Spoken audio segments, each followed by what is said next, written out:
Greetings, Banff Warriors. Greetings. Greg is here for another live stream. We'll be talking about change tonight, or we'll just see which way the flow goes. Seems to get that way sometimes. Coming up on 1 week since I went out to Sedona, and I feel like I'm still integrating a lot of lessons, a lot of connections, a lot of energy that I picked up on out there. It's been heavy. I feel like it's been pretty heavy coming off of that incredible visit out to the wonderful place called Sedona, Arizona. And you got a question. You could post your questions here. Don't mean I'll answer it, but you could post it. Especially if it has to do about life, if it has to do with emotional healing. It's what most of the content is focused on. It's about being the best version of ourselves. I think when it comes to results kill excuses, what sets this message, my message, apart from so many others is you'll go somewhere and they'll be talking about spirituality. You'll go to another place and they're talking about health and fitness. You'll go to another place, they're talking about nutrition. Another place, and they're talking about mental health. Another place, they're talking about addiction recovery. Another place, they're talking about emotional healing. Another place, they're talking about relationships. And it's sort of like we do it all here. It's all. And it's because the journey that I've been on has exposed to me that health is really fivefold, right? There's 5 key areas that we need to find alignment in. So it's like when you go somewhere, it's like you think, "Oh, I need to get in shape. It's the summer's coming, time to get physical shape." Right? Or you're thinking you got to get into some money fitness. You got to get a lot more fit with your cash or your spirituality. And it's sort of like what I've experienced along my spiritual awakening, this healing journey, has been mental health, emotional health, spiritual health, physical health, and then financial health kicks in there. So it's sort of like if you can get for sure those first 4 aligned, that's the complete version. Like that's the total version of you.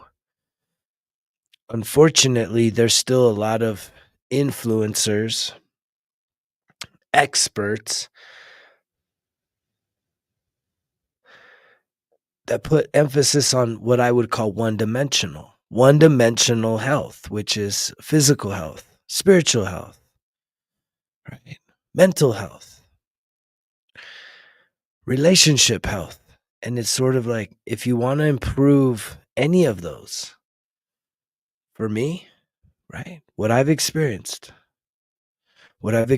along my 13 years of sobriety, 13 years of healing, trying to figure myself out. I ain't no different than you, right? I just hit a hard rock bottom, and it was like time to wake up, trying to figure out some things. It was time to figure out some things because I felt like I wasn't in control. It's that easy. I felt like I had given away my power to a lot of things outside of myself, right? I gave away a lot of my power to people. I gave away a lot of my power to substances. And when I hit that rock bottom 13 years ago, I had to come full circle to myself to figure out, look in the mirror. I had to look in the mirror just like this, look in the mirror, say, like, who am I? Who is that? Who are you?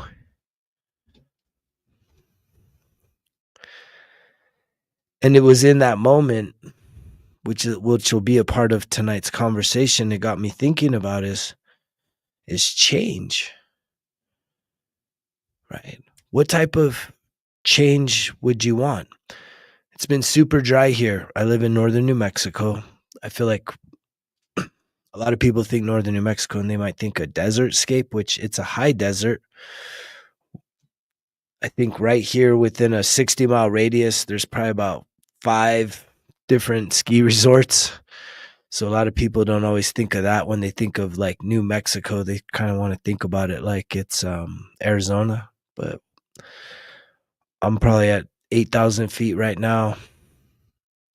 It's high elevation up here in the parts that I stay at.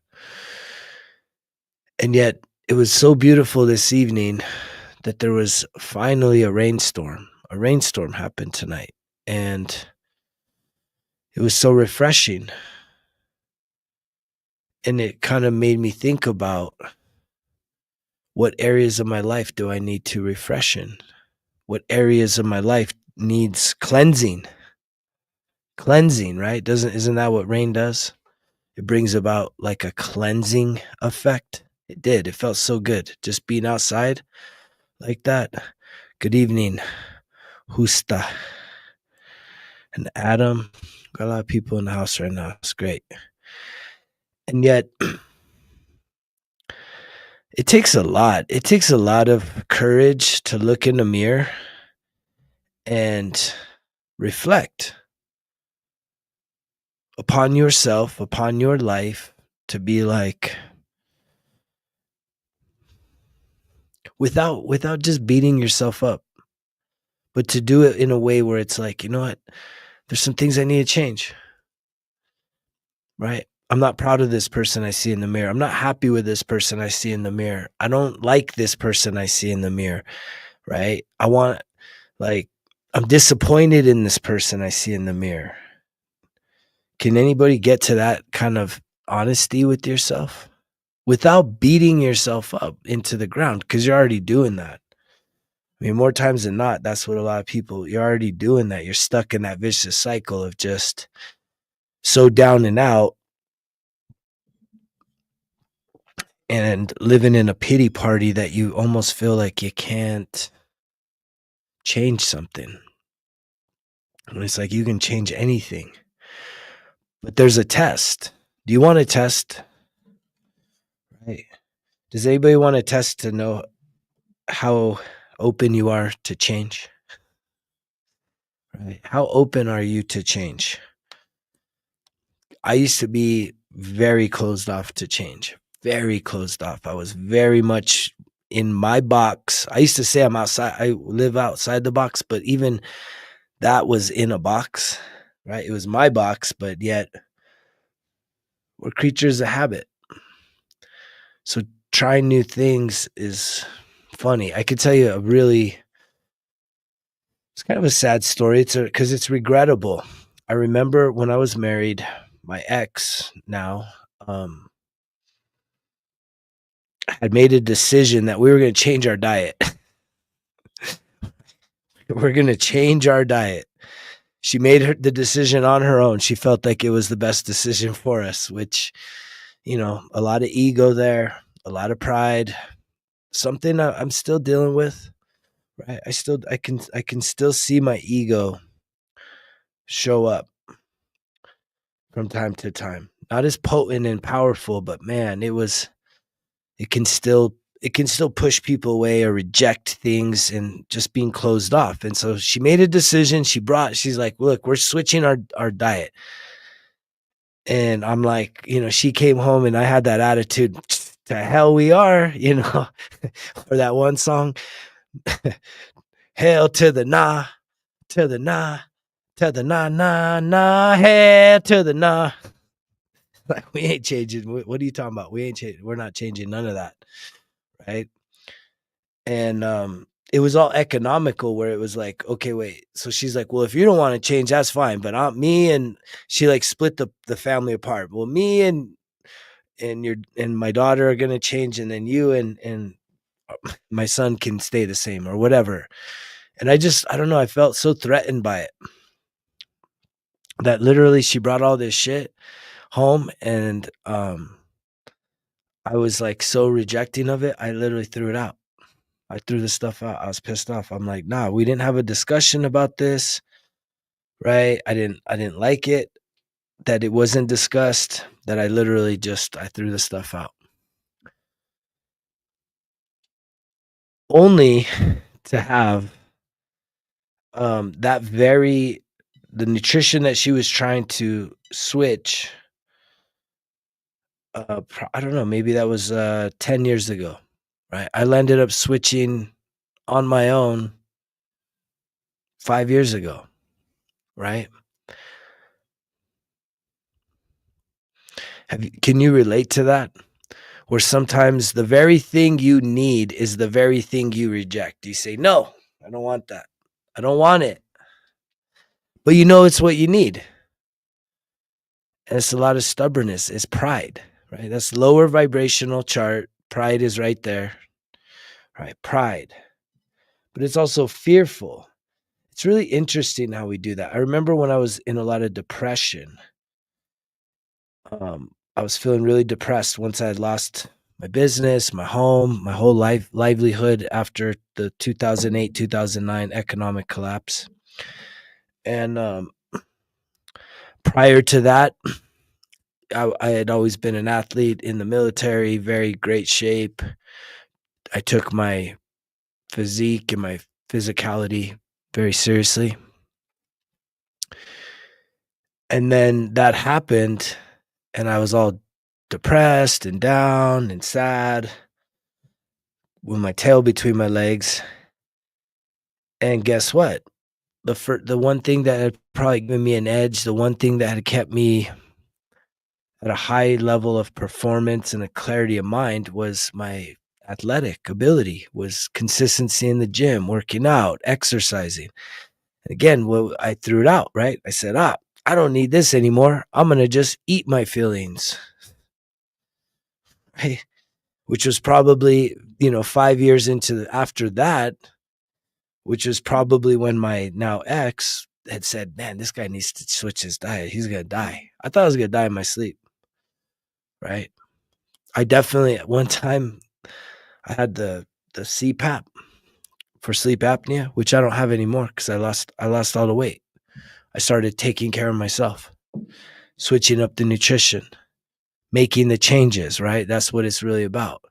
So I went from being somebody that was so rejecting, right? So rejecting of switching nutrition to, lo and behold, 5 years later, I embraced the change and it transformed my life,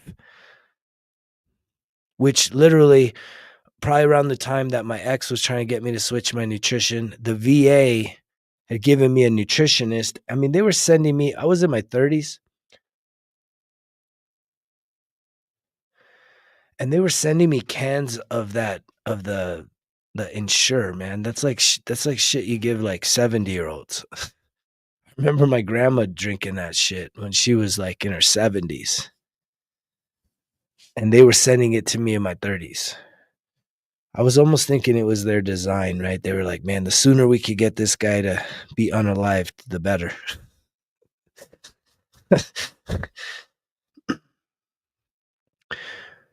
But what did it take for me to change?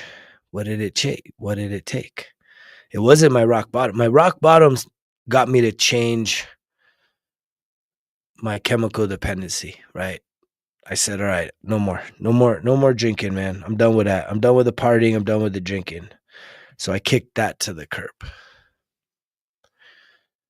And then the nutrition, which is much more important than the physical, right? And I am somebody that believes, based on data, that we have an incredibly a crisis level of an eating disorder, right? Especially here in the West, in the US. We have a crisis level eating disorder where people are just eating their feelings. You're eating your feelings. And I remember doing that. I remember being in that. I remember being in that really dark place.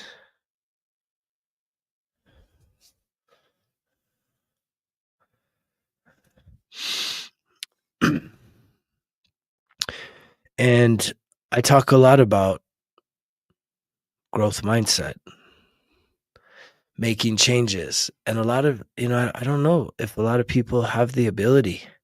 If you want to know if you have the ability to make changes, this is something that came in my mind the other day. Ask yourself this: what is something that you hate eating or you hate doing? Which is, I have some worksheets on this where it's like one of the first exercises I like walking people through is, right, what do you love? What do you hate? What do you want and why? I had asked myself this. This is self-discovery work. But when you ask yourself, what's something you hate? What's something you hate to do? What's something you hate to eat? What is the things that you really dislike? You're like, yuck, I don't ever want to do that. And then you need to ask yourself, well, why?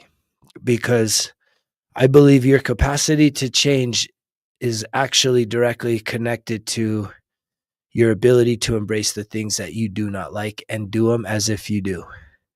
Like if you can actually do that, you can think of a food that you're like, oh man, it's so gross. No way ever. No, no, no. For you to be able to say, you know what, I'm going to do it. I'm going to try it anyways. What it does, it's more about, it's less about whatever your thing is with the taste or the textures. You get so caught up in the head, right? This is all a head thing. It's all a mental game. That's why this is, I believe, so practical. If you're looking for breakthrough, if you're feeling stuck, there's a really good chance that you are not embracing new things or facing the things that you have put in categories that you say, I do not like this. I don't like this. I hate it. Hate it. And I guarantee you, the more things that you hate to do, hate to eat, hate to try, the more, what does all that build up in you? Resistance, right? You're building up resistance. That's what I had in that moment when my ex brought all this food that I was resistant. I was like, man, it's resistance. I don't want it. I don't want it. I want it out of here. I'm throwing it out. We're sticking to what we've been doing. Just stubborn, prideful. And it's really what? It's fear. That's really based in fear. At the core level, it's a lot of fear. And the fear is what? Of the unknown, of change, right? Because we want, we love, a lot of us have really fallen in love with suffering. Can you relate to that? Do you? Have you made your bed out of your suffering? Have you like really cozied up with the suffering and called it, well, this is just as good as it gets. It's the way it is. It's like, no, it's not. It doesn't have to be the way it is. It's a story you've told yourself. And it's a story you continue to tell yourself. And the more that you tell yourself that story, the more you believe that story and the more you stay stuck. The reason why journaling is so powerful is because I absolutely believe that you are the author and the editor of your life. And yet I know I'm talking to a lot of people that you're still trying to figure it all out in your head. You're wanting to figure all of life's problems, all the complexities, every responsibility, everything that, every minute detail of your life. You're trying to figure it out up here. Why? Because you say you don't have the time? No, I got it. I know why. I know why. Because most people, most, not all, right? Most people disliked, or you could even say hated, English in school. And when I say English, I'm talking about having to write essays.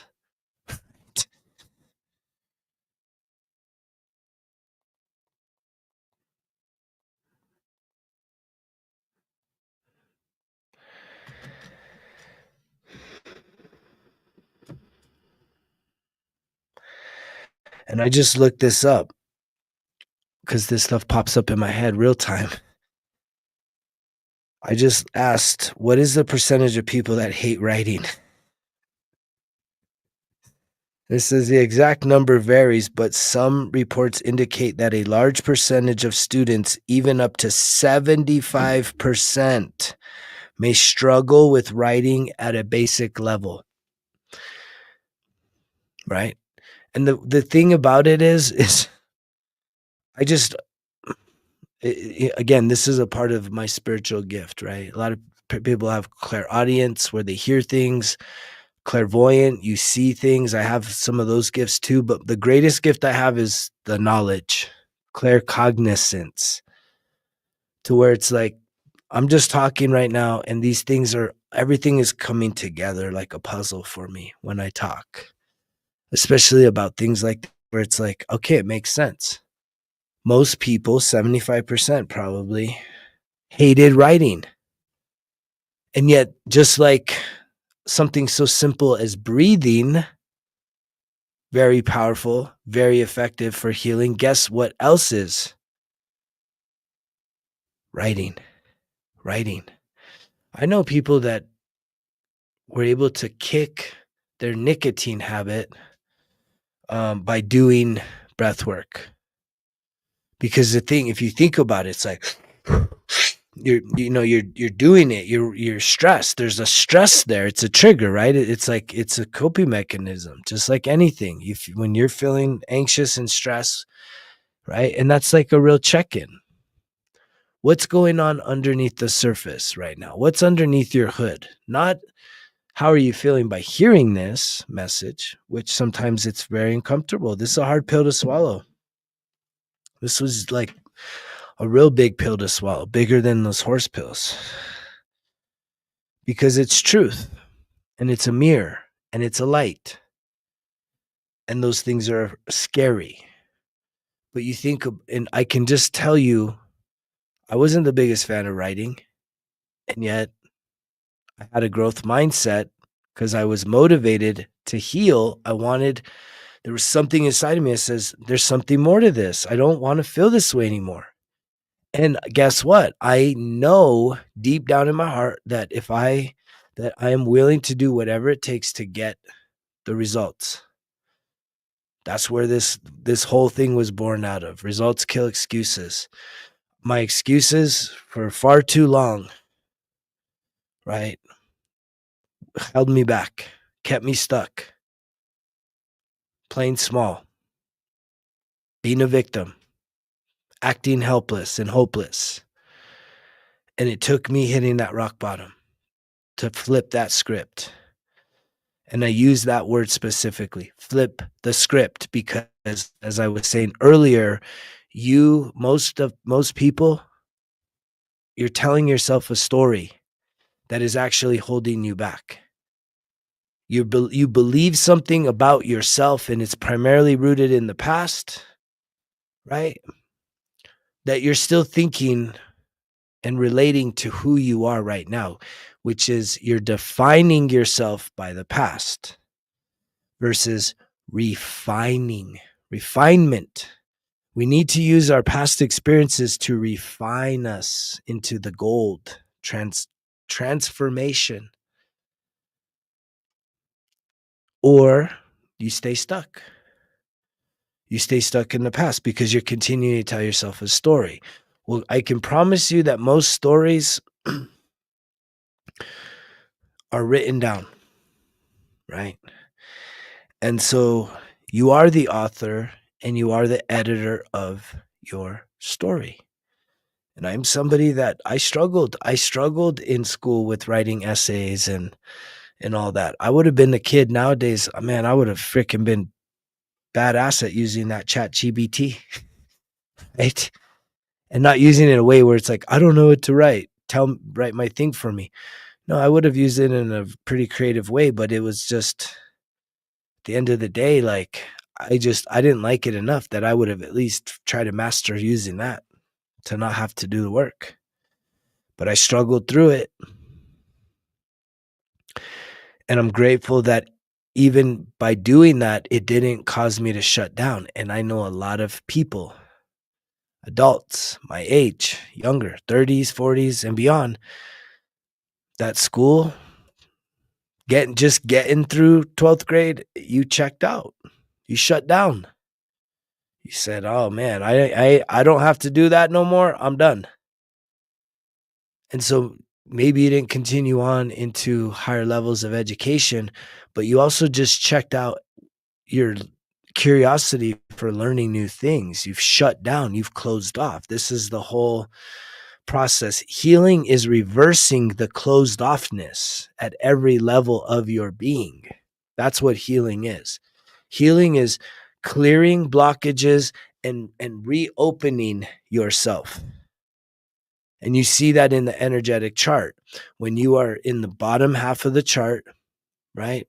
Guilt, shame, apathy, grief, fear, sadness, pride, that is contracted. You are contracted. You are closed off because you've been wounded. And yet, when you start to have your spiritual awakening and you start to rise up above the suffering, it requires you. It's so cool that right in the middle is courage. After pride is courage. It takes courage for you to let go of your past, to let go, especially of the story that you have told yourself about who you are from your past. And the cool thing is I believe you can tell the most incredible story ever told from this point forward, from right here, right now. Get the pen, get the paper.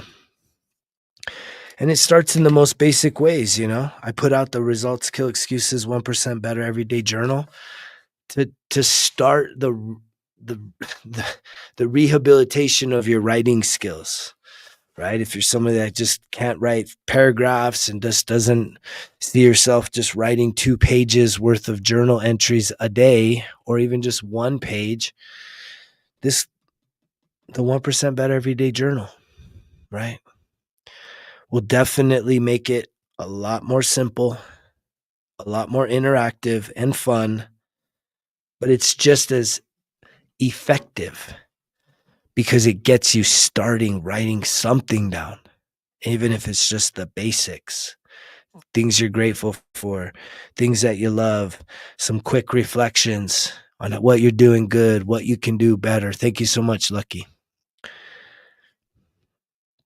But then you also start to have goals, some vision for your life.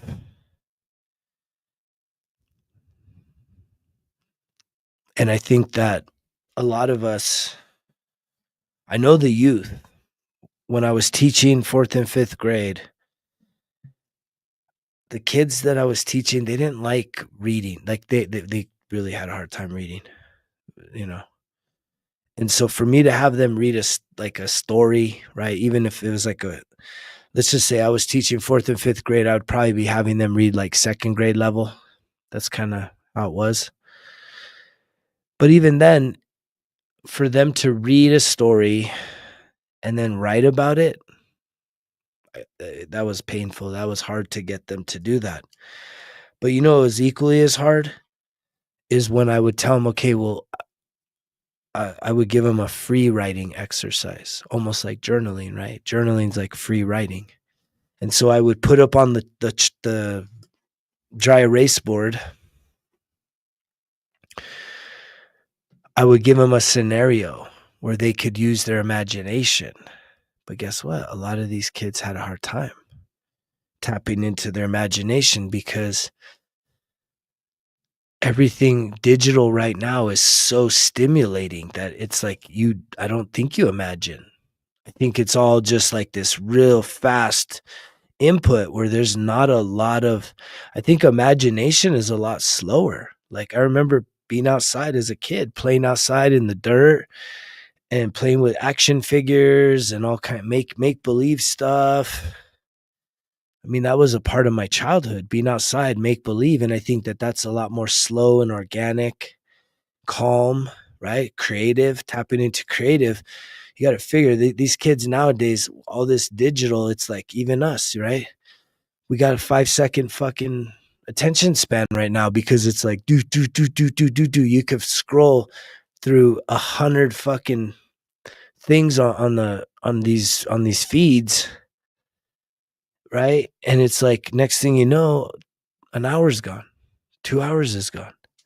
So even for you to kind of sit in, settle in, and just listen to this type of content, it's got to be challenging for a lot of people.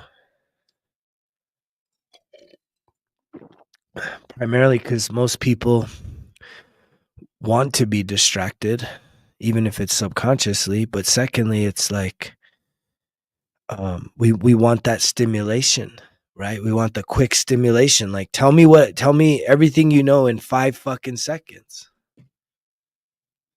And it's like, I know, I did a video earlier today walking around, and I hadn't, like, I'm still processing a lot from the Sedona trip and integrating some of the lessons and the energy. And, it's like anytime that there's for an event like that for me, I do need like a little bit of time and space to integrate it and see like, how has this changed me? How have I shifted?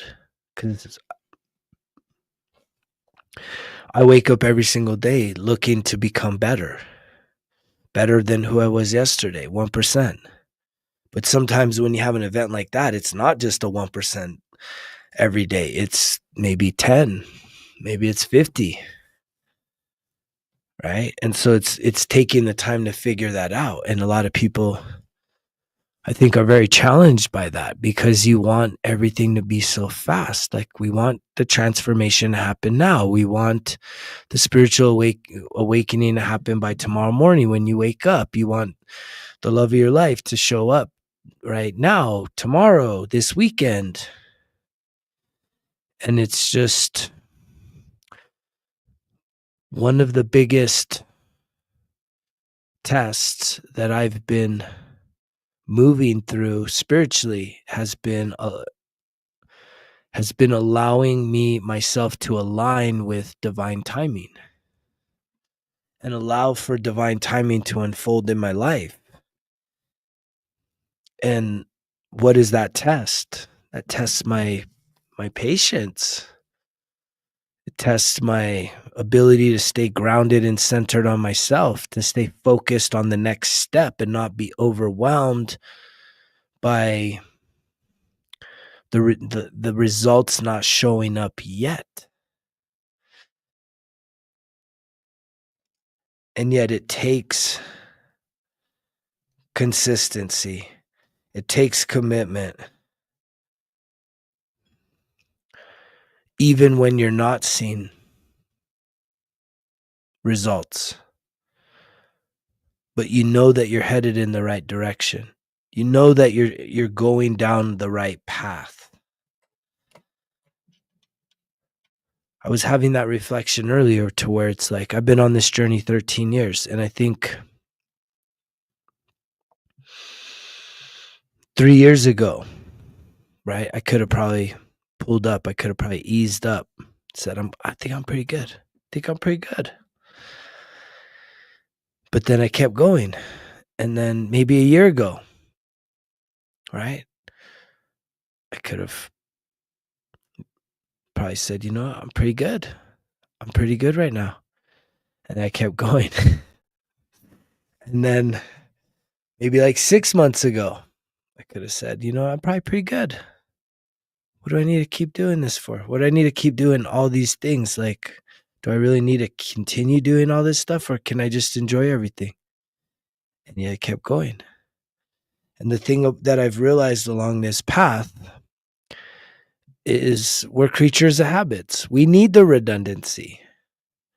Because the thing is that the redundancy has made, I continue to see growth. I continue to see expansion. I continue to see results of deeper and deeper levels of healing, even though I feel like I'm really proud of myself because I trust myself.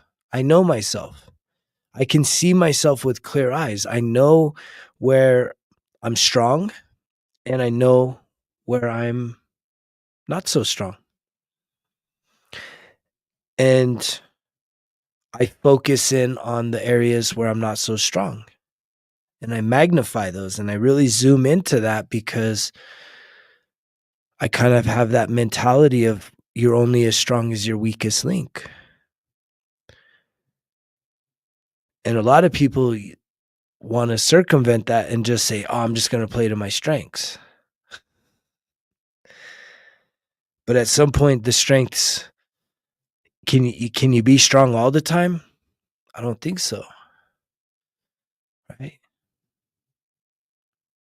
Especially if you have no idea or you're in denial of the weaknesses that you have. The areas where you could improve, but yet you're like, well, I'm so strong in this area, right? And you can look at it in terms of our health, mental health, emotional health, spiritual health, physical health, right? That's what makes this message probably so challenging, is because you can go a bunch of different places and someone will tell you, you want to turn your life around? Man, I've got the plan for you. Go to the gym, do this every day, and you're going to feel so much better about your life. All your problems are going to just not be problems anymore. And I'm like, okay, I don't know about that. Because even a day like today, I didn't feel like going to the gym. Right? But guess what? When I don't feel like going to the gym, that is an indicator as to why I need to go to the gym, because there's never been one time ever that I went to the gym, and even if I didn't get the full workout in, but I got a good pump in and I showed up. Never one time have I ever left the gym and said, man, that was a fucking waste of my time. That was stupid. Why did I go do that? That was dumb. Never. I've never, ever, ever, ever, ever regretted it. And there's been lots of times I've walked out of there just after thrashing the hell out of myself, putting myself through the movements and wanting to tap out sometimes during some of the routine that I have because it's intense. And yet I still just go machine mode and aggro and get through it. And I've never once ever regretted it. But I can tell you, there's been plenty of times that 99 out of 100 times I've probably had resistance saying, dude, why I don't want to go to the gym today. Like, fuck the gym. Don't go to the gym, right? You don't feel good. You don't feel, you don't feel good. You don't feel this, you feel that. Da da da da da. You don't go to the gym. And it's like, there's been some times I've given into that voice and I regret it. But yet discipline kicks in. And this is what a lot of people are lacking, is discipline. And this is what I'm talking about, change. Can you do something that you dislike anyways? That's how you know that you're tapped into a growth mindset. If you're a fixed mindset, you're going to always allow for your feelings to dictate what you do or what you don't do. And more times than not, if you are easily manipulated by your feelings, your emotions, you're going to be freaking really frustrated underneath the hood. You may put on a smile. You may put on the mask, the smiley mask. Yay, look at me. Ha ha ha. I'm the class clown. I got jokes for everybody. But you're miserable underneath because you're not truly challenging yourself. You're not showing up for yourself. You've settled. You're going through the motions. You've settled and you've trained yourself to avoid being present with who you are, knowing that you absolutely have the power to heal that stuff. I was thinking today, I'm like, man, who was the first person that came up with this whole self-medicated patterns? Man, I got to do some research on that. When did self-medicating become a trend? Like, who started that trend where it was like, hey, we're not feeling so good. I remember I heard something recently about Native American cultures, like throughout history. What they would do is because they lived together, so their family cohesion was really strong. And so what they would do is if there was ever like friction between like, husband and wife and they had children, the elders, the grandparents, the family would pull away the children so that the couple could focus on themselves. I mean, they were even sacrificial enough to where this doesn't have nothing to do with that. But it's to know that level of support for you to be present and to feel supported. Nowadays, everyone's fending for themselves in many ways. Our sense of community is very shallow, right? The sense of community. I mean, when was the last time I remember when I was a little kid, like it was still pretty cool to go to the neighbors and ask for like some sugar, some milk, a couple eggs. And I'm sure there's still some people out there like that, but I don't think most communities vibe like that nowadays. I think people are very isolated, insulated, and separated to where we've really allowed ourselves to really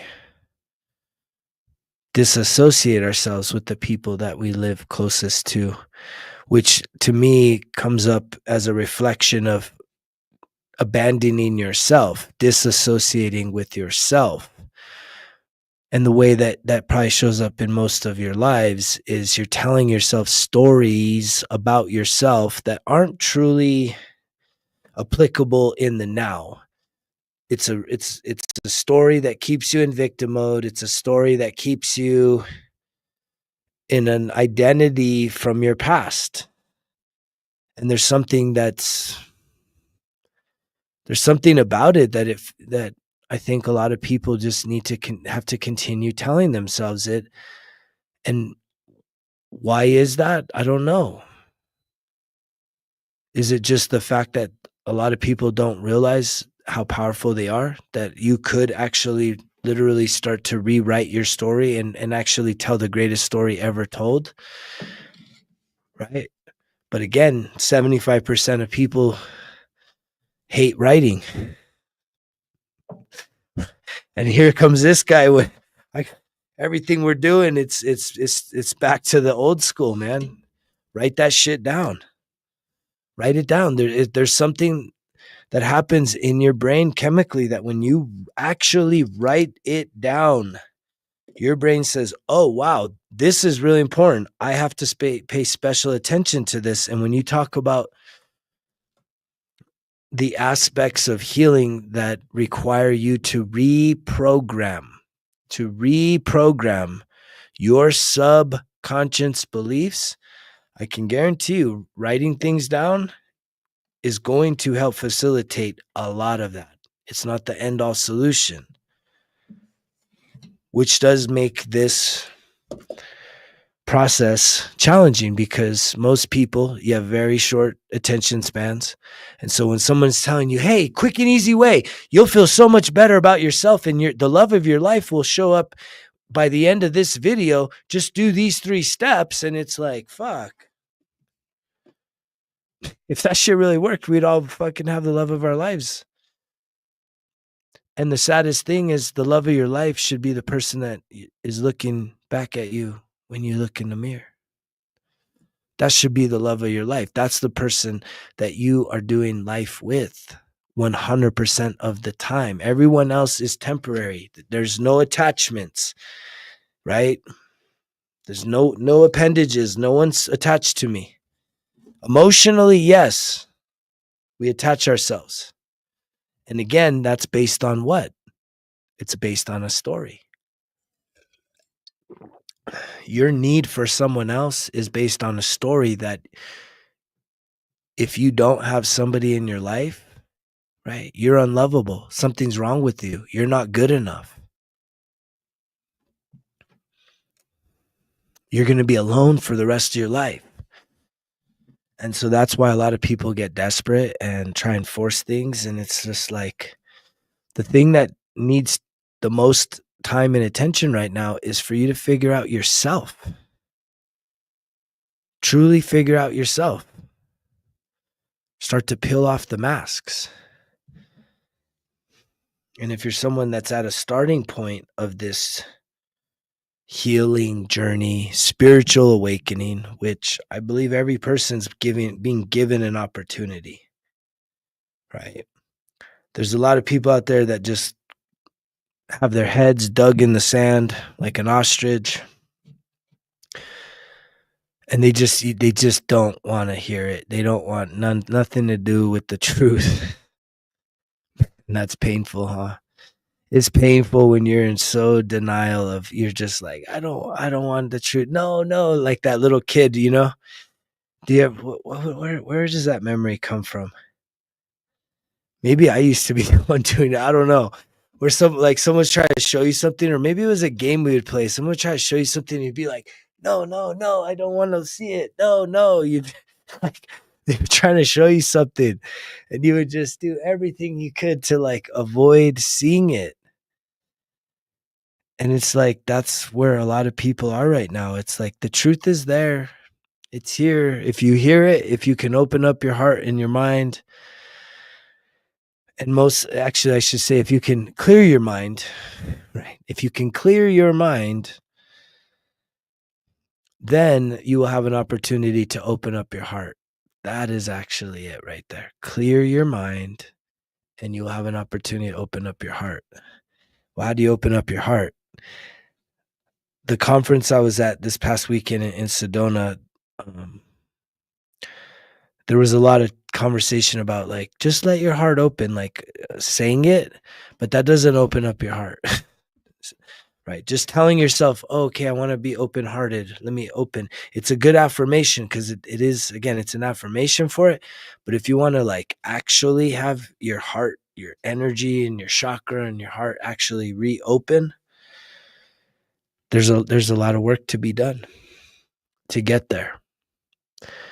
I'm just grateful that for those people that are willing and ready to do that work, it excites me to be a part of that journey of helping people to heal themselves through a process of what? Reflection, right? We got to reflect. We have to see. We have to realize what are our patterns? What are the things?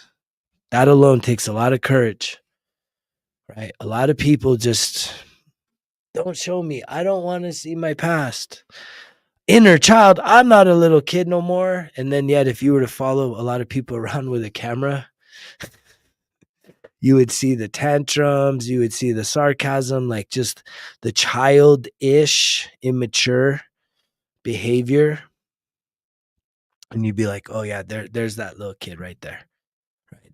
There it is. There's the wounded child right there. The little entitled child that never felt like they were good enough, didn't have their needs met, right? Which that's what we want, right? The inner child wants to be seen, heard, nurtured, and loved, unconditionally loved. That's it. And it's so that alone can really challenge people to be like, what? Wait, what inner child, man? Like, I don't got an inner child. It's like, yes, you do. I can show you. I can show you because we reflect and then you visualize. And when you visualize, there's a lot of different ways to visualize, but what has been shown to me as a way to help people to awaken that part of them, which is really probably the most important piece, is reparenting and reconnecting with your inner child self, is through visualization. It's a powerful tool. It's an incredibly powerful tool. And a lot of people are going through life with all this internal turmoil and conflict. And it's all about the fact that you don't realize that those aspects of who you are still present.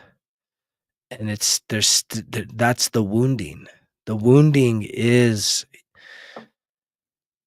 for you to show up and to reassure that inner child that they're safe, they're loved, and that you're going to be there no matter what. That no matter what, you're going to show up for that inner child. And so I love the fact that everything I'm talking about is what I've experienced firsthand. Right. And the reason why I didn't stop along my journey, which I think there were some checkpoints that I could have been like, yeah, this is pretty good right here. But something just kept me going, saying, I don't know. I just want to keep going. I'm going to just stick with this. As I just saw 555, which is, a number for change, right? That is the number of change, transformation, like it's time to change. And we've all heard this saying, I'm sure, nothing changes if nothing changes. I like to say, if one thing changes, everything can change. One thing, mindset. If you can change your mindset from fixed to fearful to closed to being growth mindset, open mindset, nothing can stop you. But it literally takes embracing the thoughts of like, what are the things that you actually dislike? What do you hate? Right? Is there a food that you're like, yuck, I hate that food so much? I mean, it may feel like torture, right? For me to put a challenge on you where it's like, can you go and, especially something that's at the top of your list that you absolutely hate it, but just to prove to your brain, because it's actually a brain thing. This is a brain reprogramming. Because if you've carried something around for a long time and you say, I hate it, I hate that, I don't like it, I hate it, I hate it, I hate it. For you to play a trick on your brain to say that you're going to go do it and have an open mind and not be like, I'm going to do it, right? That's the little inner child, right? That's the little bratty kid saying, I guess I have to do this. It's like, you don't have to do anything.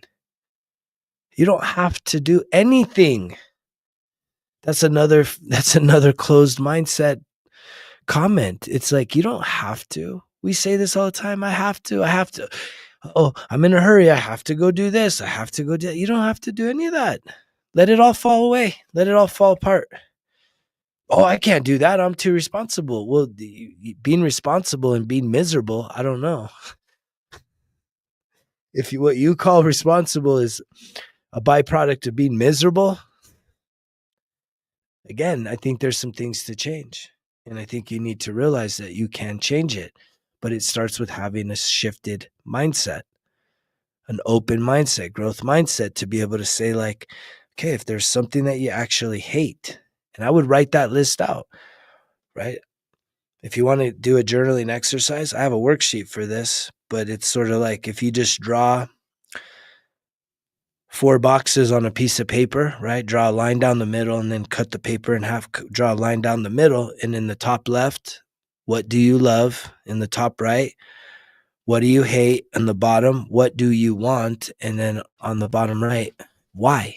And just write out these lists. Write out all the things you love, write out all the things you hate, and the biggest area for you to improve your life, to start breaking through being stuck, is to put focus on the things that you hate. I mean, it's really having a discovery of like, where does that come from? Right? What happened that closed you off to it? And even if it was something like, oh, well, when I was 5 years old, this happened, and so ever since then, I hated it." And it's like, "But you're not 5 years old no more.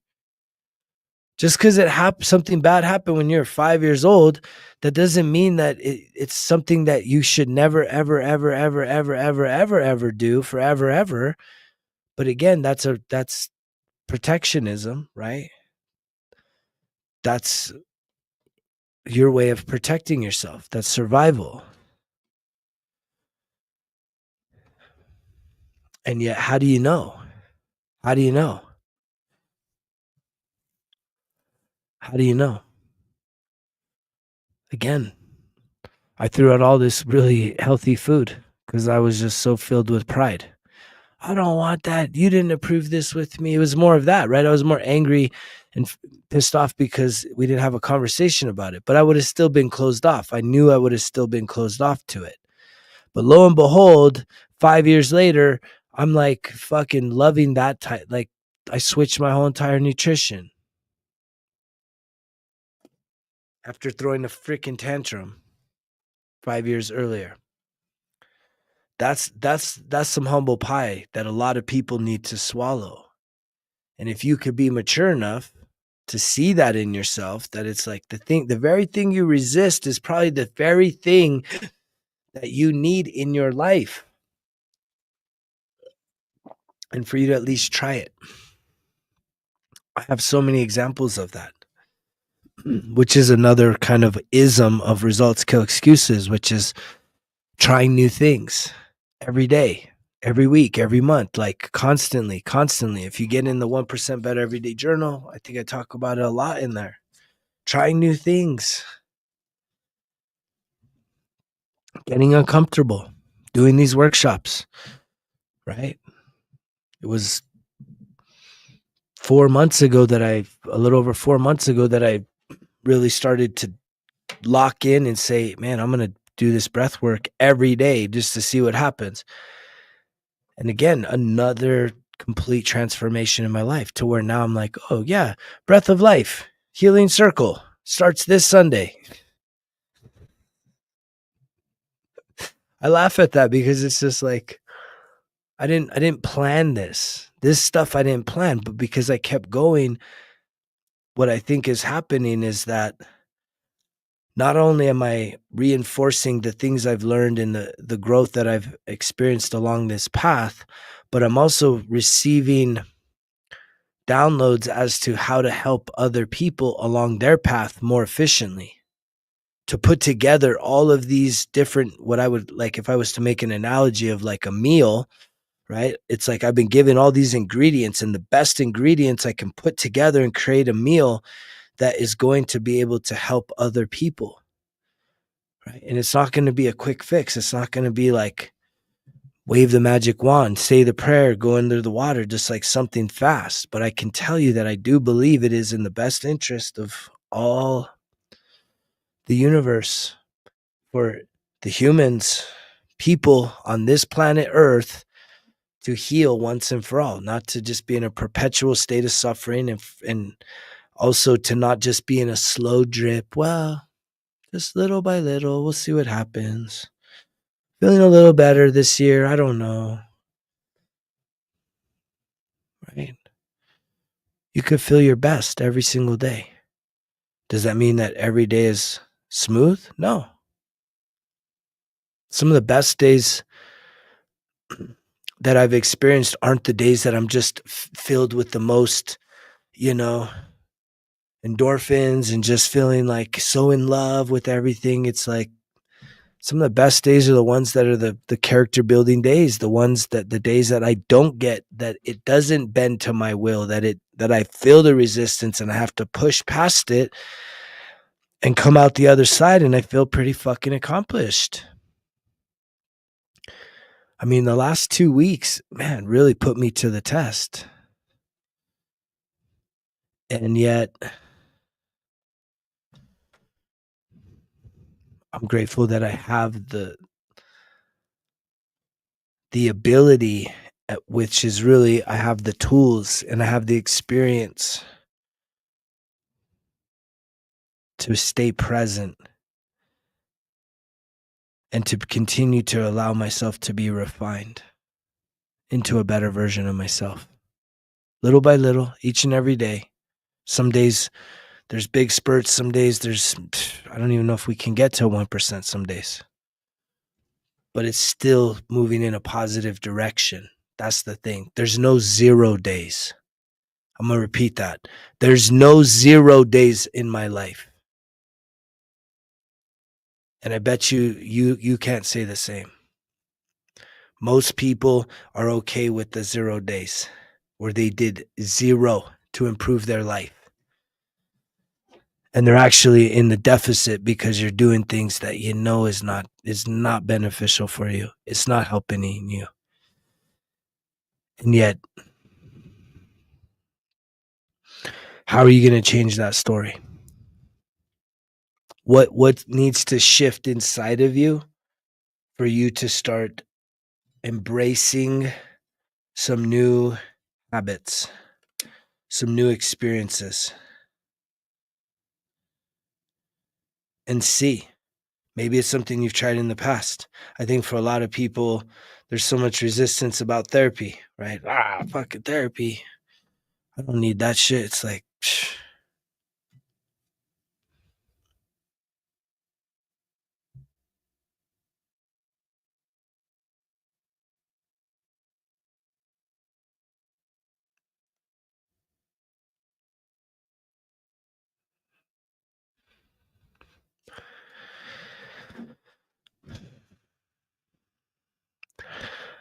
But what's gotten me this far with receipts, not just talk, results, has been to be a perpetual student, to be open-minded, growth mindset, to be willing to try anything, open-hearted, right? I remember someone had told me, "Hey, have you ever tried hypnotherapy?" I was like, "No, I never tried it." They're like, "You should try it." I went and find the best person that did it. I tried hypnotherapy. And I remember walking into a lady and she was like, "What made you want to do this?" And I said, "I don't know. I've never tried it. So I'm just here with an open heart. I'm just here with an open heart and open mind. I don't know what this is. I don't know how it works, but I'm willing to try it. I want to know what that does. What does it do? What is this all about?" I think most recently, what was the one I did most recently? Somebody had asked me, "Oh, so when I was in Sedona, I got told about something called family constellations." I've never heard about family constellations. Sounds pretty interesting. And so right away, because I've never heard about it and because I hear about it in a really interesting way, it sparks my interest because I'm like, why not go try the family constellations? Right? It sure beats the old version of me that would just sit around drinking, watching other people make millions of dollars. I mean, play sports and entertain me with their athletic gifts. I mean, I'd rather be doing life, figuring out this puzzle, right? We all have a puzzle.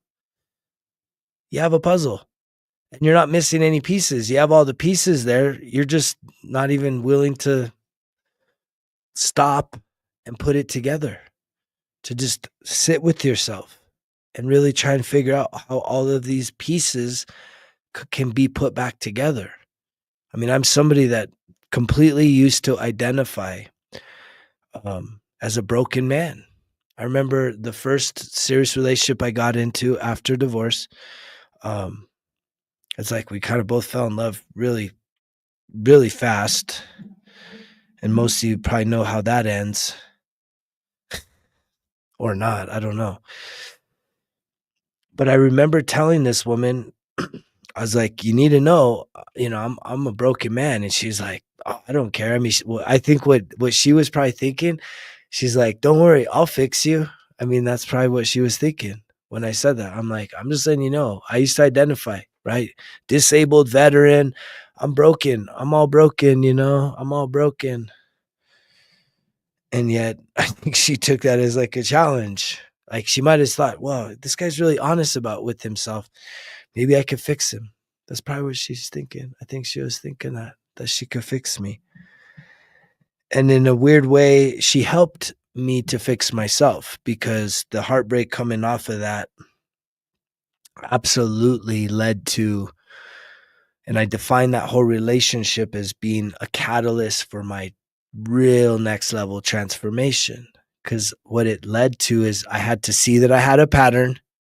Even though I was in a 21-year marriage, I could see a pattern, even going back to like girlfriends and stuff, where it's just like I had a hard time being alone, being with myself. And a lot of that has to do with the fact that I was raised as a single child most of my life. And then my mom had started another family. And when she started the other family, it's like I wrote a story that I'm abandoned. So I was even more alone. So I have a great desire to like have companionship and, not feel so fucking alone. But that's the hand that I've been dealt. And so what happened to me coming out of the divorce was I fell in this deep love, talking about being broken. And I know that this woman, she definitely was very interested in trying to fix the parts of me that was jacked up. But what you realize is that like attracts like. So everything she saw broken in me, guess what? She was just as broken. We were both just as traumatized with unhealed trauma. Brokenness is it's unhealed trauma. I appreciate your honesty here, PJ. It's a safe place to just speak the truth, brother.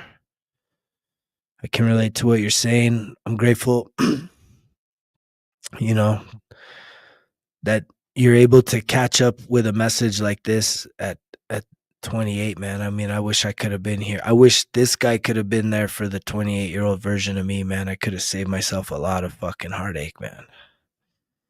And that's why I'm out here. That's why I put it out here, is because it's no longer just about me. It's embracing the healer arc, saying, I'm here to help other people. My experience, the gift of my speech is here to help other people, man. Yeah, that nihilism is heavy stuff, bro.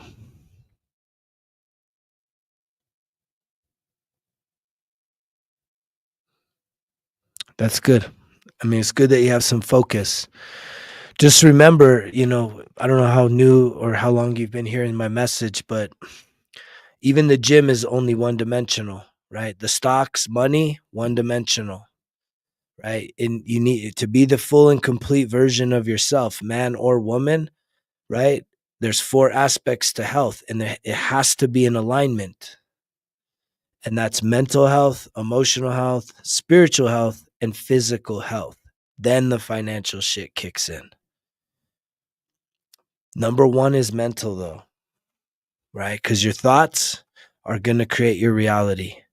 And if you don't have mastery and clarity in your mind, you're going to continue to have that slinky, right? 2 steps forward, 1 step back. It's going to be an uphill battle. And you're going to handicap yourself in a lot of ways. So, and then once you have the decision to clear yourself, your mental capacity of chemicals, right? I'm talking about sobriety. I mean, that's what it really boils down to. Then you'll have the clarity, and this all can happen simultaneously in many ways. Then you'll have the clarity to start doing the life reviews, figuring out your emotional wounds, the patterns, where is all this shit really rooted in.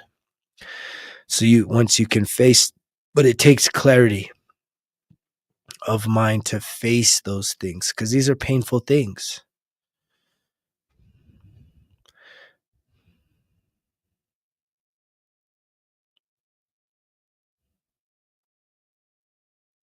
Yeah. Yeah. Exercise is important, right? Exercise is important, but exercise is not going, if you have any chemical dependencies, exercise isn't going to fix that. The mental fog. Exercise isn't going to heal your emotions, right? You'll feel like you have more control over them, but you really don't. You fall in love, you get your heart broken. The gym is a coping mechanism, just like the other things that you are giving up on. And you'll see that, right? That's just some knowledge from someone that's been around a little farther down the road, man, 20 more years. It's just the one-dimensional shit, right? You get the, you know, and that's what the man, especially for men that are listening, as I see 1111 pop up, it's like the manosphere, they still serve it up, right? It's like, get your ass in the gym, fucking work out, get the body, get the six pack, and all your problems are gone. And it's like, no, they're fucking not. Fuck no. Right? Just like when I got sober 13 years ago, my problems didn't go away. I just had clarity of mind to now be able to face my problems and realize that there was some solutions that I didn't really want to acknowledge when I was walking around with the fog in the mind, smoking a lot of fucking weed and obviously drinking a lot of drink. So nothing wrong with your approach to it, especially in your 20s. Like, you're coming into your late 20s, but you're still ahead of the curve, man. The fact that you can even listen, that you can come across a message like this in this day and age, that's already a big deal in my book. If you're hearing this message and you're in your 20s, man, you're definitely on the right path. Even if you're challenging yourself to say there's some mistakes I'm making, there's some things I'm doing that I'm not proud of that I need to release, right? It's getting to the root of those issues, which is mental and emotional, and then spiritual, right? It's the spiritual piece. And we're not talking religion here. It's understanding, though, that a lot of what motivates us is still a deep need to be validated.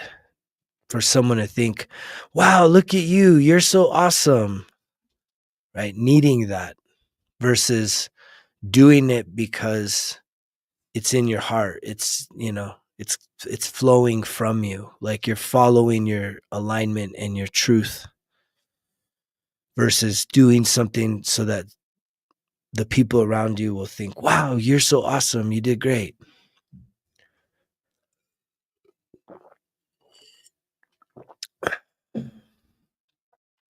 Which you see that a lot.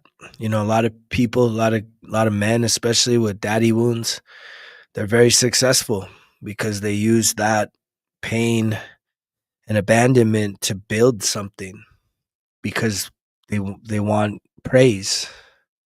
Deep down, we want praise. And so at the emotional level, you may have we can create an accomplishment of success, but yet 2,000 men unalive themselves every day. And a lot of those men are very successful. A lot of those men are very athletic. A lot of those men are also the opposite of those things. A lot of those men are really down and out. But there's no bias, because if you skip mental, emotional, spiritual stuff and you just focus on the physical and the bag and the relationships, you'll still be doing things for the appreciation of others versus truly cultivating a unbreakable, unconditional, loving relationship with yourself, which is the root of all relationships, right? If you want to improve the relationship you have with other people, you have to improve the relationship you have with yourself, that you genuinely have with yourself. And a lot of that is done through writing, journaling, visualization, and healing, right? So I appreciate those comments. Those are very, it's just, I feel like that's been one of the best parts of the community that's here, is the vulnerability, the openness. There's a lot of openness on the channel with people, and it's a reflection of me, right? I mean, I'm an open book. No one can shame me about any part of my life ever again. I own my story, and anybody that has an opinion about it that somehow either makes me a villain or makes me this or makes me that, it's like, none of that shit isn't even It's not even my business. I don't really care what someone thinks about my story. I use it for medicine, right? I use it as a mark as to how far I've come. Clearly, retelling it keeps me grounded, but I use it for medicine to help others to not feel so alone. Because that's easy in this day and age. As connected as we are, putting this out there. I mean, I'm talking to people from all kinds of other countries. I've had one-on-one coaching calls with people from countries I didn't even know existed. And yet it's a beautiful thing, but yet the world can still feel very lonely, right? Because we're lonely inside. It's a reflection of the inside. If we feel that, if we define love as requiring someone else to be there, that may not always be your circumstances. And so when someone else is not there, do you then tell yourself a story that you're unlovable, that you're unworthy of love, that you're not good enough to be loved? And what does that really have to do with? That's like mother father wounds of wanting to be chosen, right? We want to be chosen. And so we think we need to do all these things in order so that someone will choose us. But what we really need to choose is ourselves. We need to choose ourselves. And that's what happened to me when I hit my rock bottom. As I said, you know what? I'm fucking choosing myself. Fuck this shit. I'm going to choose myself. And I have found myself lost a few times on this journey, right? Falling in love again and saying, you know, because it's an old pattern, but that's why we have the relationships we have, is so that we can heal the things that need to be healed. And that can be a little deflating. I mean, I had that just happen recently. I've had 2 long-term relationships after a 21-year marriage that ended 5 years ago. And by long-term, I had one was a little over a year, and then the other was about 18 months. So not even that. I don't even know. I mean, like, that's not even that long term, but it does feel like it in this day and age. Fuck, man. A week feels like long term relationship. A month, talking to somebody for a month feels like long term. 5 dates, definitely 3.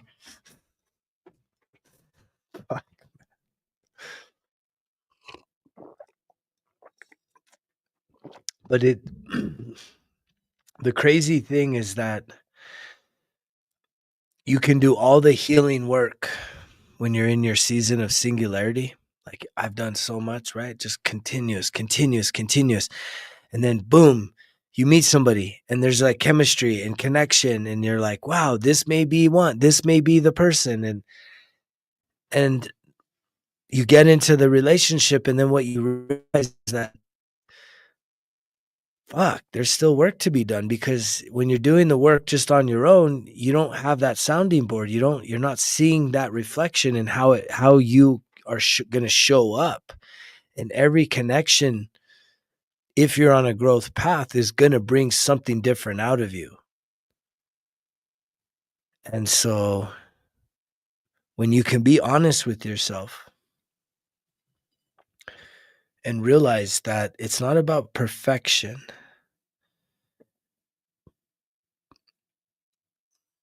I believe it's more important to just have an openness to be honest with yourself, to see yourself for who you are, to take accountability for everything that you're doing. If you need to apologize, apologize.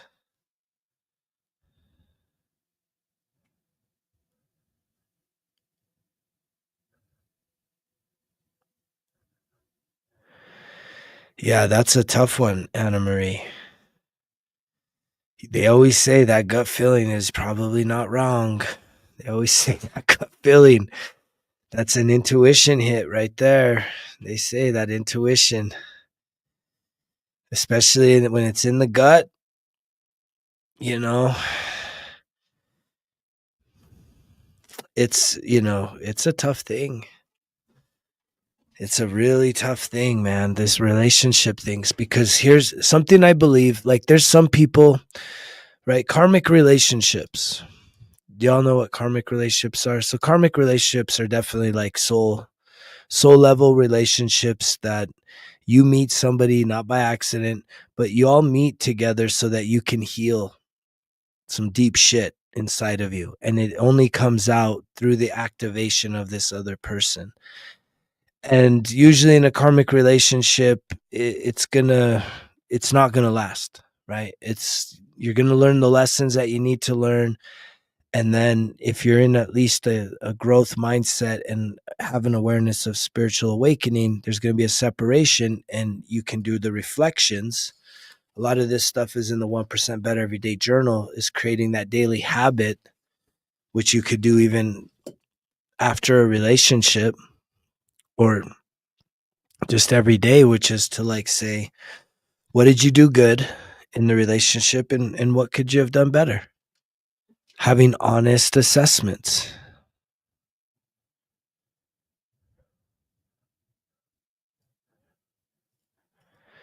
Yeah, dude. It's funny that you mentioned betrayals. Like, I'm writing my first book now, which is Chronicles of the Drunk Motherfucker.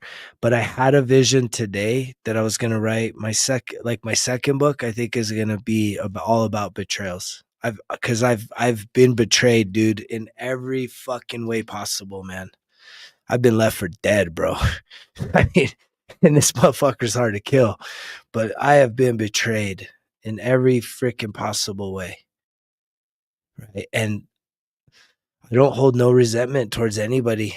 Like that's the spiritual piece that I talk about in the healing, is to truly write down the list of everyone that's ever hurt you, betrayed you, all that shit, and you set them free, man. You set them free from a deep, deep part of your soul. You say, "You're free, man. I release you. I forgive you with all my heart, with all my soul, with all my mind, and with all my strength. You are free. I let you go.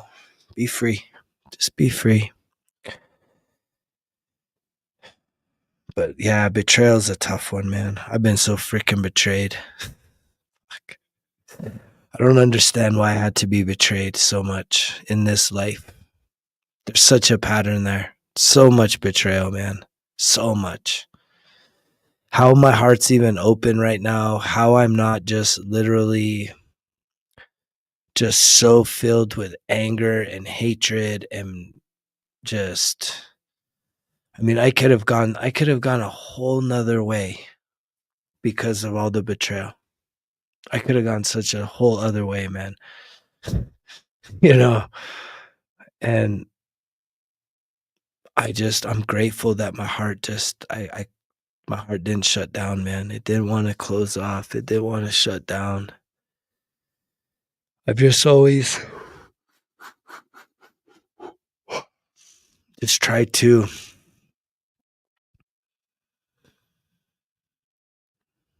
bounce back stronger,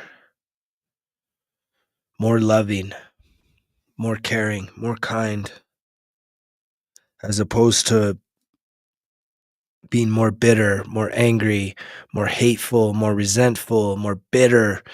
I mean, that shit is, that's what makes fucking betrayal so bad, is if you allow yourself to just really fucking get sucked into the emotions there versus to transcend it. Know that everything, because again, but what it takes is everything happens for you, not to you.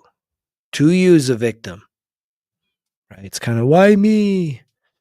But everything happens for us. And it's like, I'm sitting here asking about some of the things in my life right now, and I'm just like, fuck, why does this have to be for me? But there's just a plan. It's just, it comes together. It's all a choice. right? You can if you choose bitterness, anger, hatred, rage, you know, it's gonna change who you are for sure, and not for the better, because all of those energies in and of yourself are gonna cause um, issues in your body. And yet, if you're able to just, it's not to say that when someone betrays you, it's like, yay, I got betrayed again. Fuck no, that shit hurts. Right. But it's just, how do you respond? Do two wrongs make a right? Or do you allow for them to do it for you to realize that? I guess for me, if I look at and think back to what's the lesson? What's the lesson of all the betrayal? What's the lesson of all the betrayal? Because I know it's not even in this current life. I've been betrayed in so many lives, most of them, if not all. And what's the lesson of betrayal? What can we learn from being betrayed? Not to trust people ever again. No, that's just shutting down, right? It's to trust ourselves more.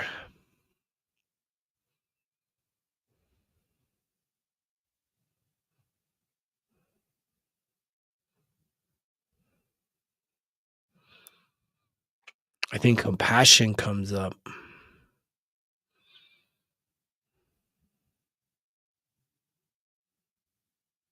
Compassion is a hard one. To be compassionate.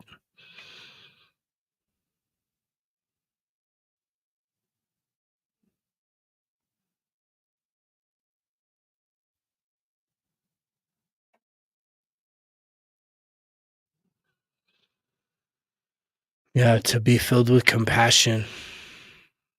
It sucks though. I mean, it's sad. Being betrayed is fucking sad, man. And if you've been betrayed, my heart goes out to you. You're not alone. I mean, we probably have all been betrayed one way or another. Someone that is capable of betrayal, I would probably say that they've been betrayed. They've also betrayed people. Although I've always considered myself like that, the rescuer. I need to have my mask. I made this mask in Sedona, right? We were given masks, these white masks, and we were to write sort of the things that we deal with. And it's like, for me, it was to be a rescuer, a lone wolf, and underperforming, as opposed to, underachiever versus an overachiever. I used to be an overachiever, right? And that kind of goes to the wounding, which it's like, to be an overachiever, it was like to get attention, to have people be like, oh, you're the best, you're the shit, you're so cool. I want to be your friend, or I want to be your lover. You're the best guy ever. Because, I was overachieving, and then I chalked up a big loss in life. And it stung so bad that I basically chalked it up as, I'm a failure. And then I started to underachieve, play small. And now, I'm healing that it's like neither one of those is it. It's like you have to become your true self. When you align yourself with your truth, it's not about overachieving or underachieving. It's just saying that you're going to follow your guiding principles and be the best version of you each and every day. Whether someone's cheering for you or not, whether someone's got your back or not, whether someone's there for you or not. I mean, anyone that people I listen to that have reached high levels of success always talk about the lonely chapter, and knowing that there are seasons, and some of them could be very extended, where you ain't nobody there clapping for you, man. One clap, your own. If you even do that. I mean, a lot of people don't even clap for themselves. Me, I'm over here giving myself high fives in the mirror, at the gym, pep talks all the time, trying to pick myself up. And that's a really special thing. A lot of people, they would say, that's like narcissistic, self-centered, egotistic. It's like, no way, man. Who else? If you're not your own best friend, who the hell's supposed to show up for you 24/7, 365? Right? That's the whole point of cultivating that that self-love, that care for yourself, is like, ain't nobody gonna be there. You could be married, all that person is still not there for you 365, 24 fucking 7. I was married 21 years. There's no way she was there for me 365, 24/7. So the only person that you have with that level of commitment is yourself. And if you have some cracks in who you are, where you don't actually like the fullness of yourself, it's time to put in the work to heal the relationship you have with yourself. Because ain't nobody can get in your way other than yourself. See, that's the thing. You could be your worst enemy.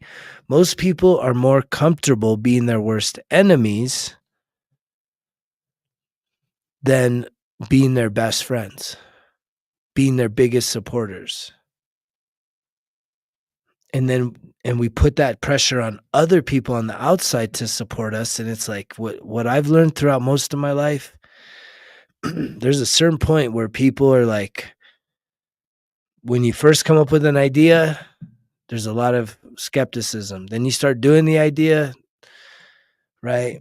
They might be like, oh, that's kind of cool you're doing that. But then if you actually start to get successful, fuck no, ain't nobody like there's usually a lot more envy and jealousy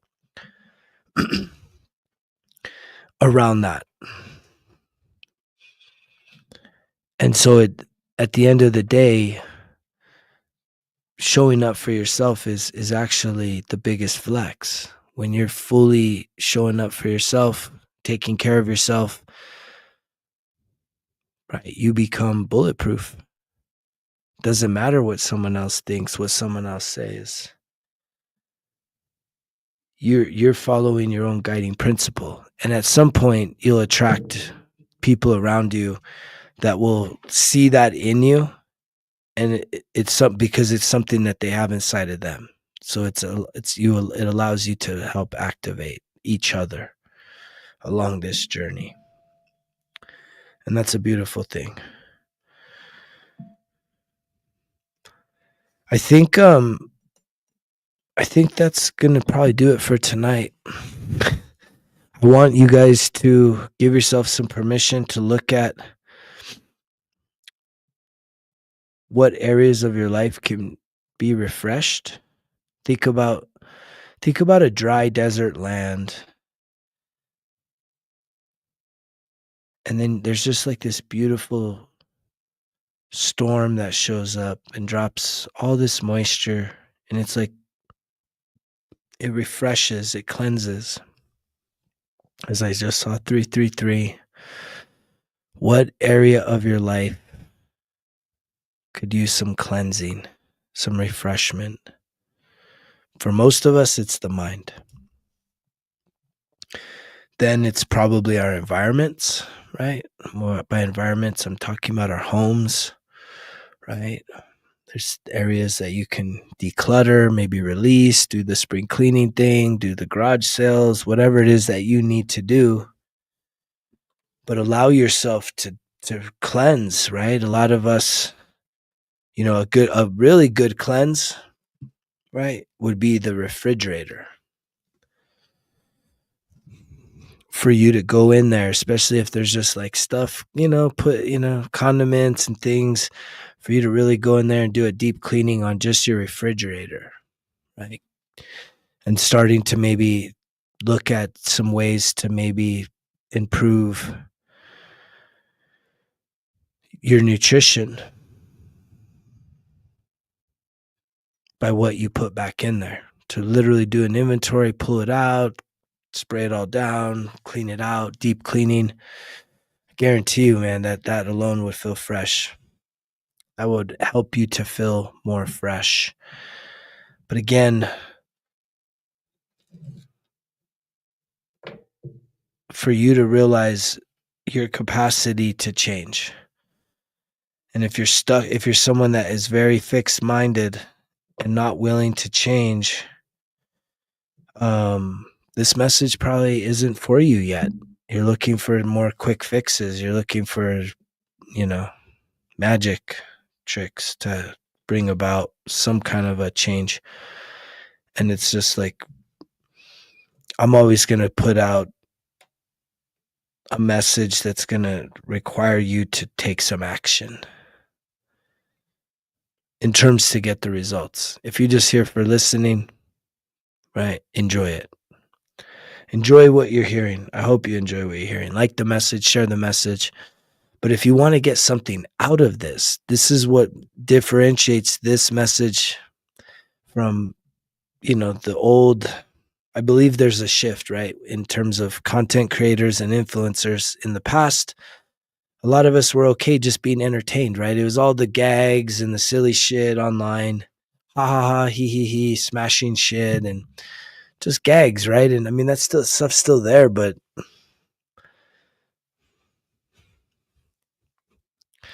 what I believe people want even more now is value, is to hear something and to connect with someone that actually helps to improve your life. And not that I'm going to actually improve your life, but is going to actually inspire you to make the changes and take the actions to improve your own life. That you're hearing something and it's like a belief. I believe in you. I believe in you changing your life because I know what I have changed in my life. For me to share that story, man, my ex coming in with all this food, she was so happy. Oh, we're having this new diet. I said, to hell we are. Fucking throw all that shit in the trash. We didn't have no talk about having a whole new thing. And it's not like, I mean, I'm somebody that I used to do a lot of the cooking. So that was another thing. It was like, wait, we didn't have this conversation. I know her heart was in the right place, but I also think, there was resistance from me because I would do a lot of the cooking and we didn't have a conversation. And I didn't really appreciate that. But I was also probably a lot more confrontational back then than I am now.